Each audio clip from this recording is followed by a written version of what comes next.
Bismillahirrahmanirrahim. Assalamualaikum warahmatullahi wabarakatuh. Innal Wah, hamdalillah nahmaduhu wa nasta'inuhu wa nastaghfiruh wa na'udzu billahi min sururi anfusina wa min sayyiati a'malina. May yahdihillahu fala mudilla lahu wa may yudlilhu fala hadiyalah. Asyhadu an la ilaha illallah wa asyhadu anna Muhammadar Rasulullah. Ya ayyuhalladzina amanu taqullaha haqqa tuqatih wa la tamutunna illa wa antum muslimun. Baik teman-teman ya, kita mulai materinya yaitu baiat aqobah yang pertama dan kedua. Teman-teman untuk baiat itu intinya adalah janji setia teman-teman ya. Kita kalau masuk ke perusahaan biasanya ada surat ini nih, surat pernyataan ya, kontrak kayak itu juga kurang lebih kayak gitu ya, janji setia pada perusahaan tersebut. Nah kalau baiat ini adalah janji setia para sahabat kepada Rasulullah Shallallahu Alaihi Wasallam. Bagaimana kisahnya? Nah, ketika teman-teman kemarin kita sudah sempat bahas ya Rasulullah itu terus berdakwah ke kalangan jemaah haji dan akhirnya ada kabilah Khazraj dari Yathrib yang menerima Islam, maka kabilah tadi Khazraj itu pulang dan mensyiarkan Islam ya ke sana kemari. Dan setelah mensyiarkan Islam, akhirnya mereka di musim haji berikutnya, jadi selang setahun teman-teman ya, musim haji tahun kalau nggak salah tahun ke-10 ya, tahun ke-10 Hijriah, Rasulullah berdakwah, ada 6 orang masuk Islam. Tahun depannya ternyata ada yang berbaiat kepada Rasulullah SAW, haji lagi dan menemui Rasulullah Shallallahu Alaihi Wasallam. Nah, di antaranya adalah ini ya teman-teman ya, 7 orangnya ini ya, ada sejumlah nama ya, Mu'az bin Al-Harits, Dakwan bin Al-Qais, dan seterusnya.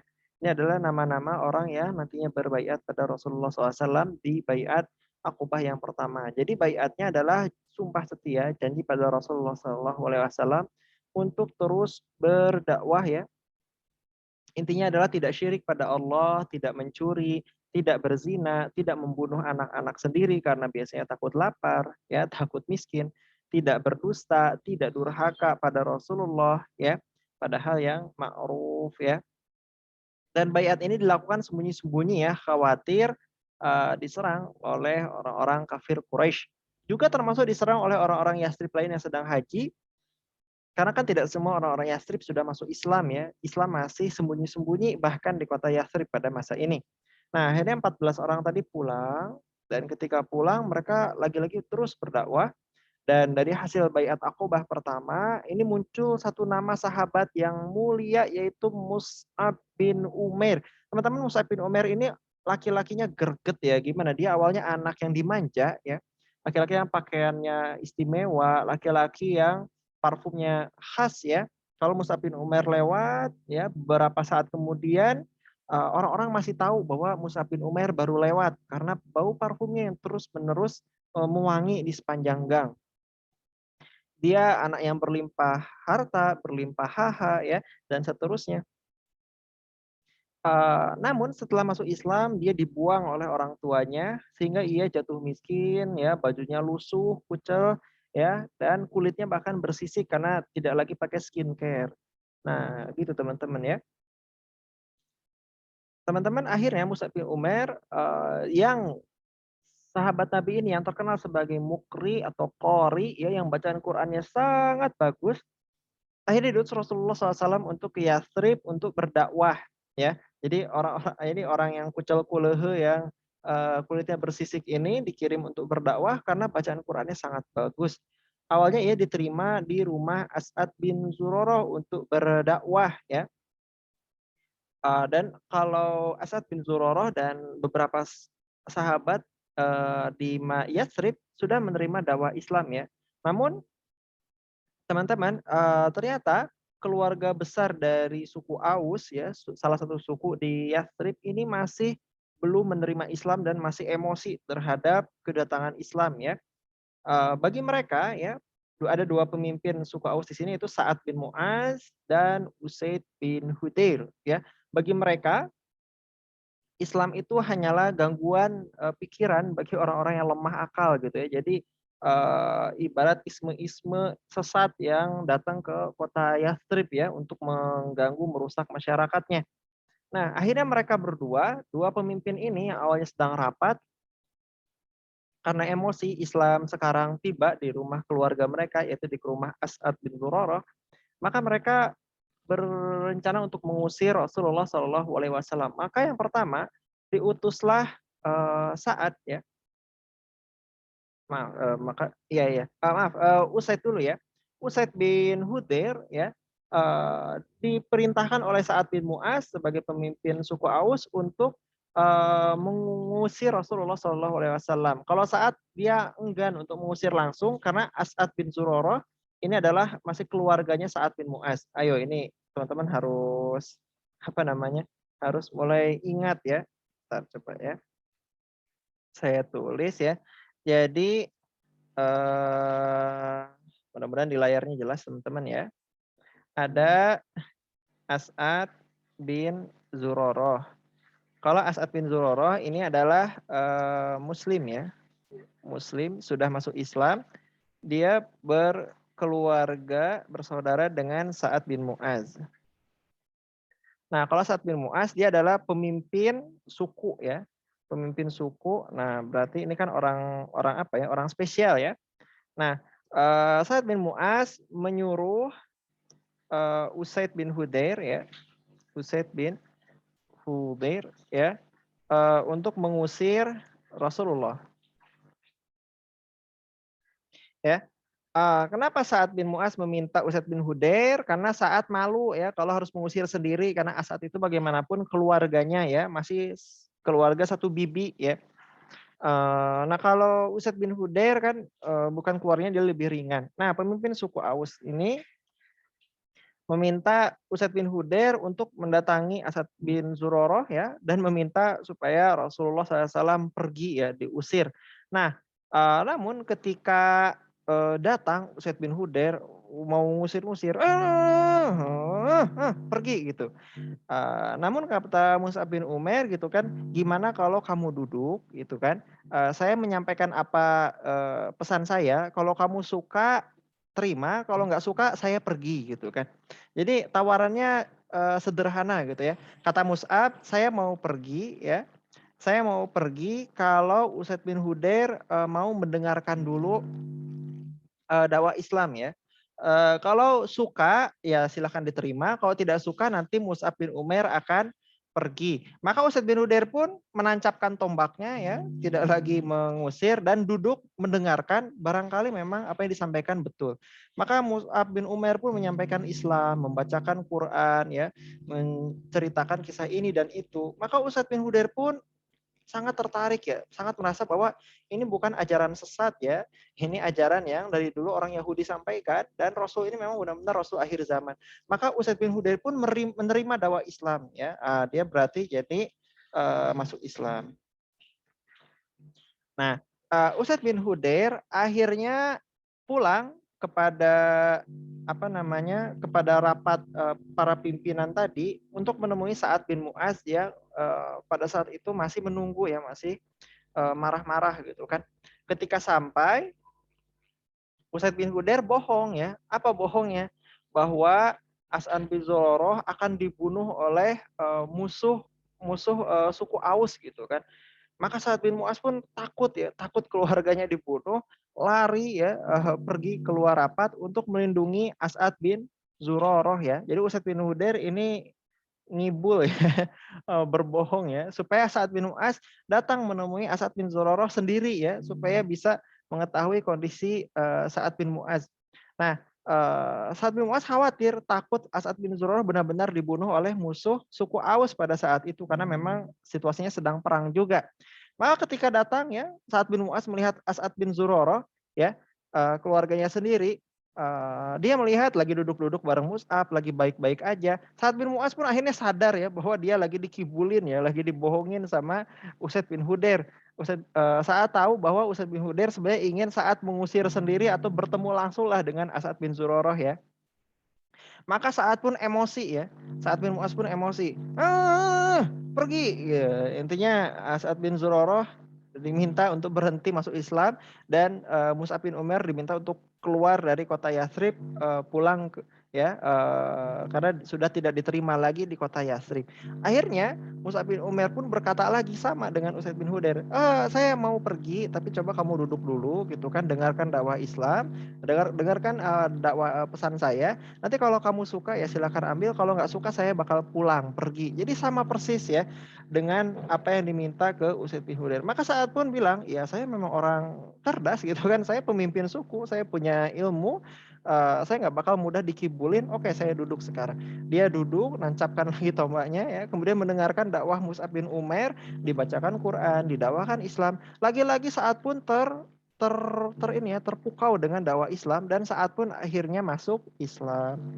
Jadi gitu teman-teman ya, kalau mau dakwah itu kadang kita nggak menduga semudah ini ya, asal kita punya ilmunya insya Allah. Maka biidznillah dua orang pemimpin suku Aus ini pun masuk Islam.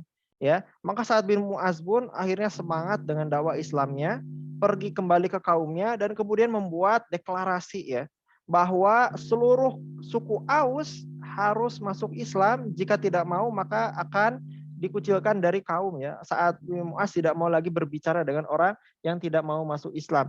Maka serempak suku Aus pun masuk Islam. Gitu teman-teman ya. Padahal kan di Madinah ada dua suku besar Arab ya. Karena kan ada suku Yahudi juga. Madinah itu ada dua suku besar ya. Satu Khazraj, dua Aus.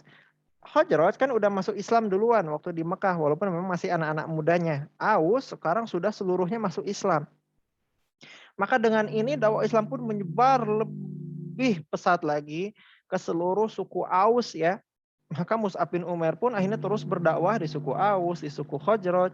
Akhirnya mayoritas di Madinah, di Yathrib pada saat itu pun masuk Islam. Maka musim haji berikutnya tahun 13 kenabian ya, tahun terakhir musim haji Rasulullah ada di kota Madinah, datang 70 lebih ya rombongan dari Yathrib untuk berbaiat pada Rasulullah SAW. Di antaranya adalah para pemuka kaum dari Khazraj dan Aus. Nanti ada satu pemuka Khazraj yang tidak kunjung masuk Islam dan tidak akan masuk Islam, yaitu namanya adalah, dia orang penting nih teman-teman. Bentar, ini kenapa? Dia orang penting, namanya adalah Abdullah bin Ubay bin Salul. Ya, dia ini tidak masuk Islam sampai akhir hayat ya, dan malah jadi musuh bubuyutan Islam. Padahal namanya bagus ya, namanya Abdullah. Tapi jadi musuh bubuyutan Islam nantinya di kota Madinah, di kota Yathrib ya. Kalau Aus masuk Islam, Khazraj masuk Islam, jadi aman sebetulnya, sudah relatif aman. Jadi teman-teman juga nanti mungkin heran kenapa kok Madinah mudah sekali masuk Islam tadi ya, karena Madinah itu ada banyak suku di sana, ada Aus, Khazraj untuk orang-orang Arabnya, ada Yahudi Bani Qainuqa, Quraidah, Yahudi Bani Nadir ya. Jadi karena mereka tetangganya orang-orang Yahudi, mereka paham betul ya Alkitab, karena orang Yahudi kan sering sesumbar ya, menceritakan nabi-nabi mereka, menceritakan masa depan bahwa masa kini akan ada nabi akhir zaman yang nanti akan menguasai jazirah Arab gitu kan, yang dengannya Yahudi akan memerangi orang-orang Arab dan menguasai jazirah Arab. Maka suku Aus dan Khazraj pun tahu, oh ini ya nabi akhir zaman. Ternyata Yahudi, nabi akhir zaman itu bukan orang Yahudi ya, malah orang Arab. Ya udah kita masuk Islam, nanti dibalik kita perangi orang-orang Yahudi gitu kan. Jadi plot twistnya bagus gitu. Nah, akhirnya mereka pun ya masuk Islam sembunyi-sembunyi ya, di malam hari yang gelap ya, di Aqobah, nama tempatnya Aqobah, makanya disebut Baiat Aqobah.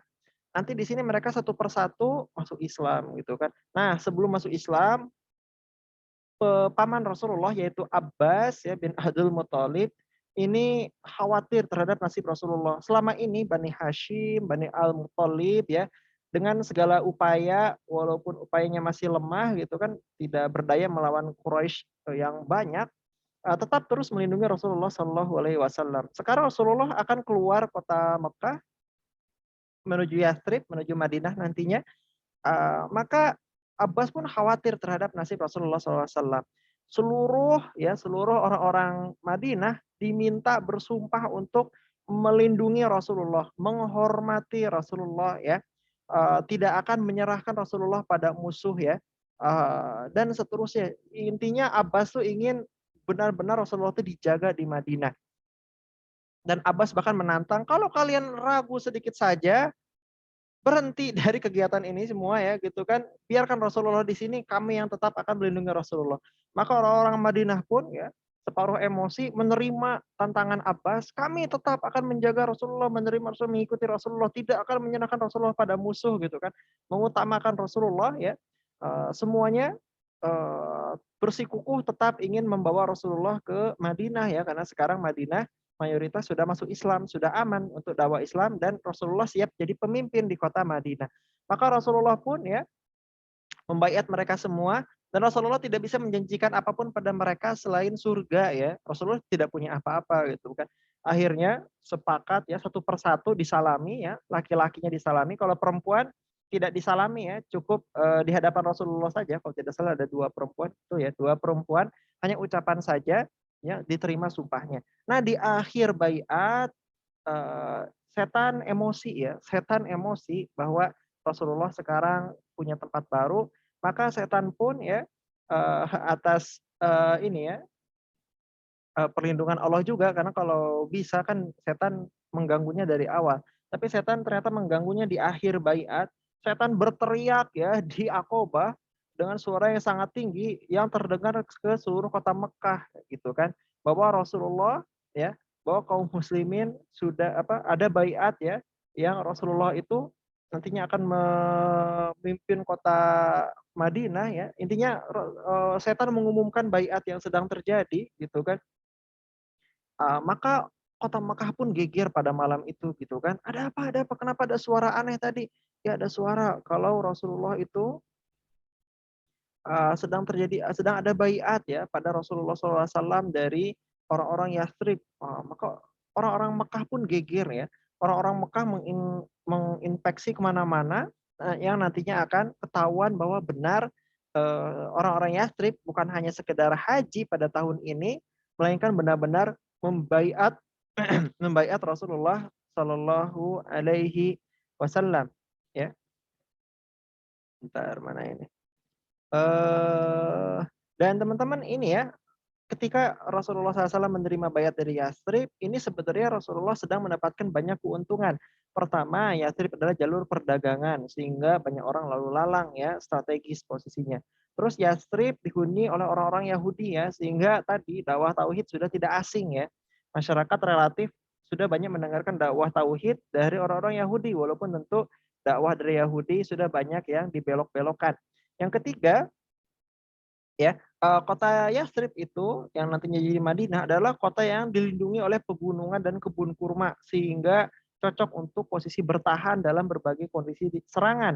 Yang keempat, penduduk Yathrib merupakan masyarakat yang memang dari dulu terbiasa berperang saudara, sehingga mereka sampai sekarang sudah paham betul kondisi peperangan ya, strategi perang, banyak kesatria di antara mereka yang sudah terbiasa berperang.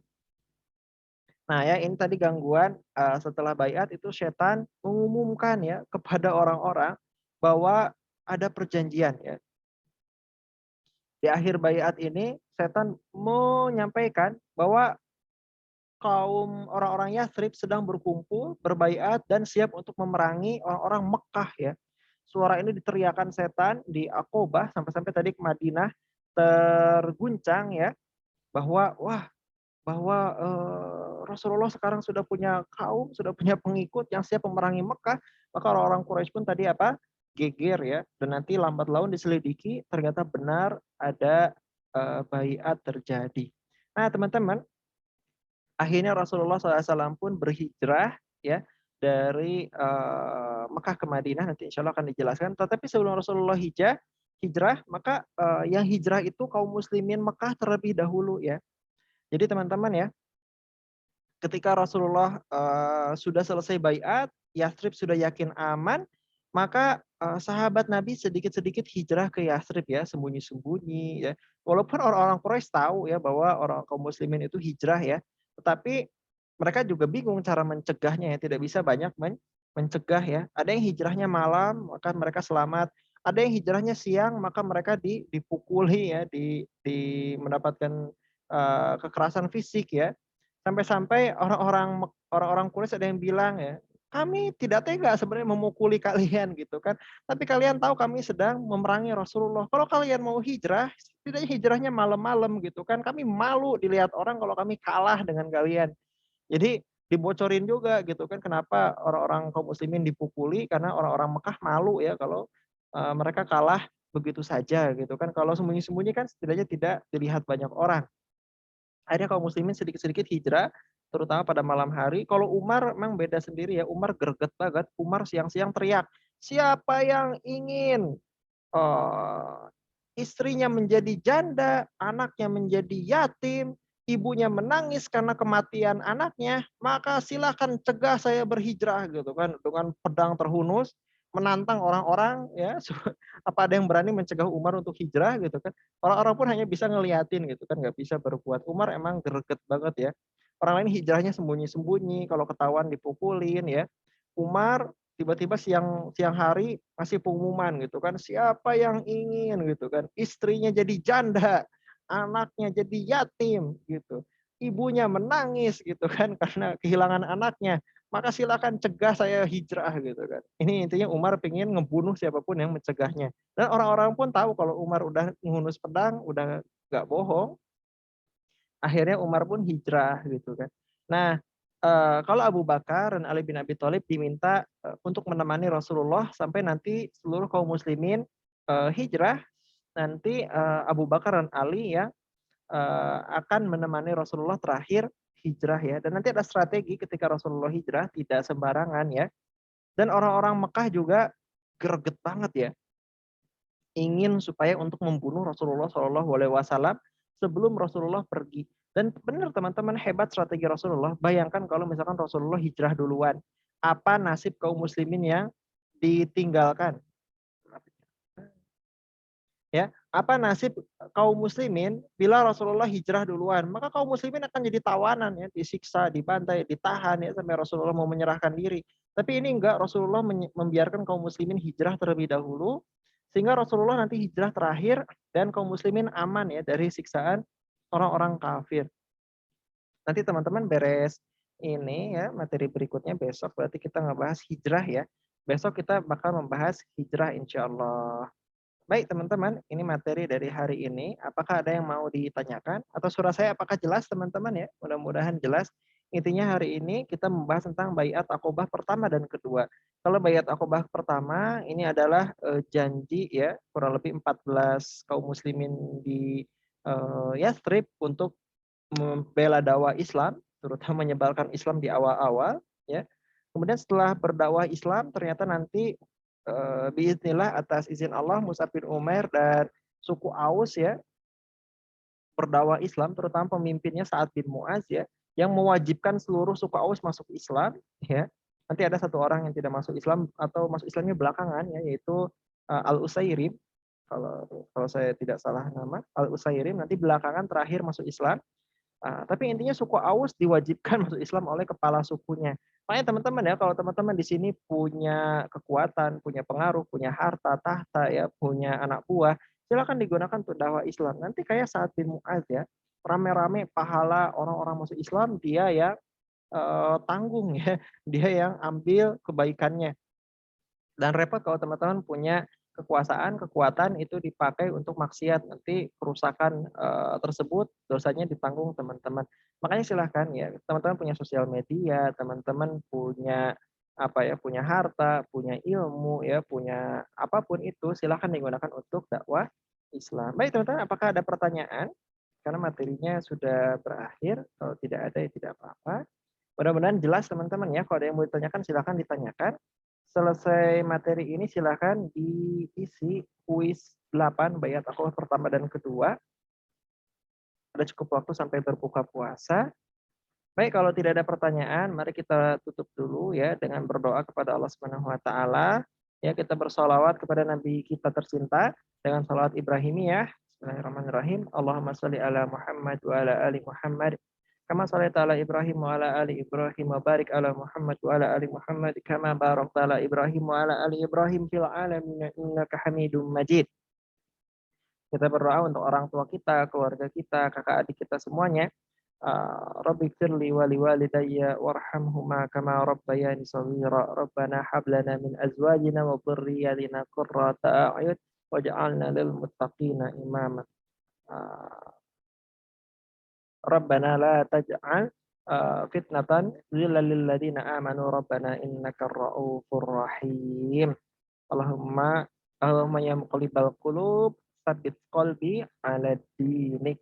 Baik teman-teman, alhamdulillah mudah-mudahan kita semua di sini reuni di surga Firdaus, surga paling tinggi, paling tengah, sumber mata air segala surga bersama para nabi, para rasul, as-siddiqin, asy-syuhada, as-sabirin. Baik, alhamdulillah terima kasih. Kita tutup dengan kifaratul majelis. Subhanakallahumma bihamdika asyhadu an la ilaha illa anta astaghfiruka wa atubu ilaik. Terima kasih. Assalamualaikum warahmatullahi wabarakatuh. Terima kasih teman-teman atas kehadirannya. Afwan wa iyyakum. Alhamdulillah.